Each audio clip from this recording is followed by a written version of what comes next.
Good morning ulit guys sa inyong lahat. At guys, merong nagpahabol, no? Merong humihingi ng advice isa sa ating tagapasunod, no? Witness ng ating mga binablog.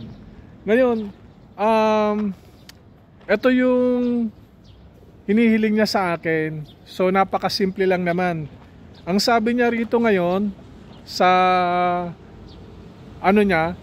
comment niya, humingi siya ng advice, guys.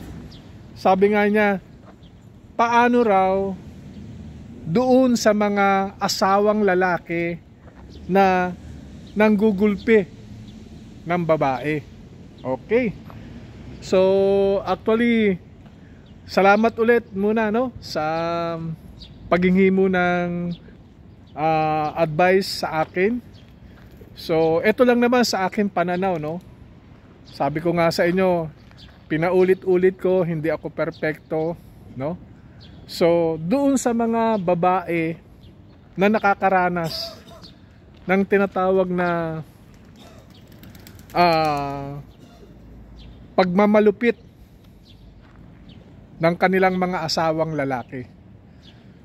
So actually, kung napapansin nyo, paulit-ulit kayong ginugulpi, binubugbog. Payo ko lang sa inyo, gumising kayo. Kasi huwag kayo magpakamartir, no? Huwag kayo magpakamartir. Kung ang lalaki, no? Lagi nyong tandaan, guys, kapag ang lalaki, asawa nyong lalaki, ay wala ng respeto sa inyo, konting kibot, no? Konting pagkakamali, lagi kayong sinasaktan. Kumbaga nagiging practice na nila yun eh. Nagkamali ka ng sagot, na late ka ng uwi, lagi kang pinagbubuhatan ng kamay. Guys, gumising na kayo. Wag na wag kayong manghinayang, no, na hiwalayan ang asawa ninyo kung ito ay laging nananakit sa inyo. Kasi guys, kayo lang ang nagmamahal. Kasi kung mahal ka ng isang lalaki, hindi ka niya pagbubuhatan ng kamay. Aalagaan ka niya. Kaya nga sinasabi ko sa last vlog ko, magara ang kasal. Tinatanong ng pare, no? Yung dalawang couple, ikaw lalaki, mamahalin mo ba ang babae na to sa hirap at ginhawa? Laging sagot yes, I do. Opo. Puro ganon. Ngayon, ang tanong, minahal ka kaya ng asawa mo? Kasi kung mahal ka nun, hindi ka sasaktan, hindi ka gugulpihin. Kung ano mang mali na nakita niya sa'yo, pag-usapan yung dalawa. Ngayon, kung patuloy ka niyang ginugulpi at nasasanay na siya, ipabarangay mo. Ipabarangay mo. Mali na yun eh. Babae ka. Babae kayo, wala kayong sapat na lakas para sa aming mga lalaki. Kaya nga, nalulungkot ako guys eh.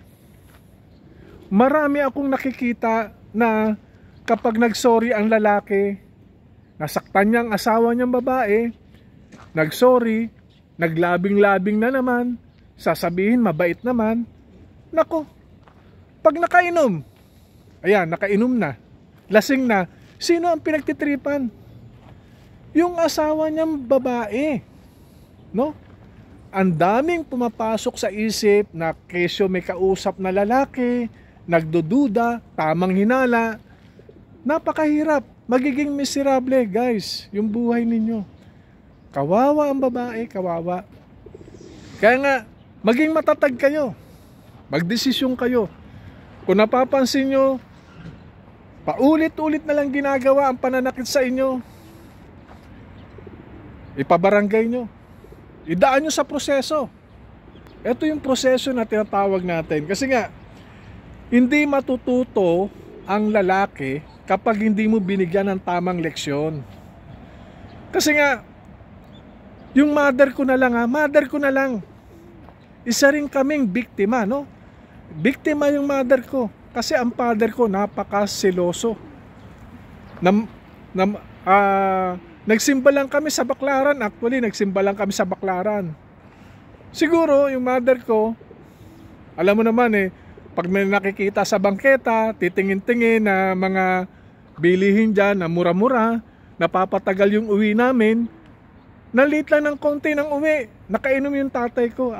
Kalain mo, dyan sa Pasay, putikan pa yun noon, yung area na yun. Kasi hindi pa naman talaga develop. Akalain mo, halos subaran yung nanay ko doon sa putikan.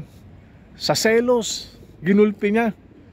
Ako, imagine, 3 years old ako, wala akong lakas na awatin yung nanay ko o tatay ko, no? Kasi yung nanay ko umiiyak na. Kaya guys, galit ako dun sa mga lalaki na nananakit ng asawa. Wag niyong gagawin yan.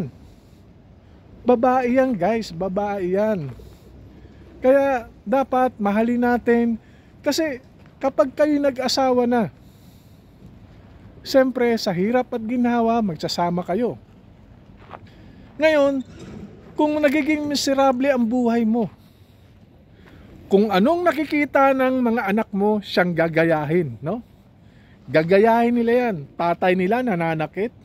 Yung anak mong lalaki, paglakingan, ang iniisip niya, ang pananakit ay normal. Tama. Gusto mo ba yon? Guys, pasensya ka na, pasensya na kayo. Hindi ako nagbibigay ng sermon. Gusto ko lang ipahayag sa inyo yung realidad ng buhay. Kasi nga,